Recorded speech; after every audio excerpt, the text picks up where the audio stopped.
আমি 100% শিওর যে এই রুট 81 এর বর্গমূল কত, এটার অ্যান্সার 90% স্টুডেন্ট ভুল করবে। অ্যান্সারটা বলবে কি 9।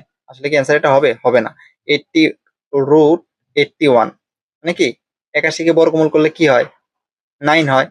রুট 81 মানে কি 9। তার মানে কি 9 এর বর্গমূল কত? 9 কে যদি আমরা বর্গমূল করি তাহলে কি আসবে? অ্যান্সার কি 3। কি আগের প্রশ্নটি যদি তোমরা বুঝে থাকো তাহলে পরের প্রশ্নটির অ্যান্সার কত হবে অবশ্যই কমেন্টে জানিয়ে দিবে। রুট 49 এর বর্গমূল কত? রুট 49 মানে কি? রুট 49 সমান সমান আমরা রুট 49 সাপোজ রুট 49 এটা মানে হচ্ছে কি 7, তাই না? বলছে এই 7 এর বর্গমূল কত, তাই না? 7 কে আমরা যদি বর্গমূল করি বা বর্গমূল মানে কি রুট করে দেওয়া, রুট 7। এটার প্রশ্ন দেখে পোলাপান হুজুগে কি বলবে? 7 হচ্ছে কি অ্যান্সার। আসলে 7 কি অ্যান্সার না, অ্যান্সার হবে কি রুট 7। আশা করি বুঝতে পারছো। ভিডিওটি দেখার জন্য অসংখ্য ধন্যবাদ। যদি আমাদের ভিডিওগুলো ভালো লেগে থাকে অবশ্যই আমাদের চ্যানেলটিকে সাবস্ক্রাইব করবে।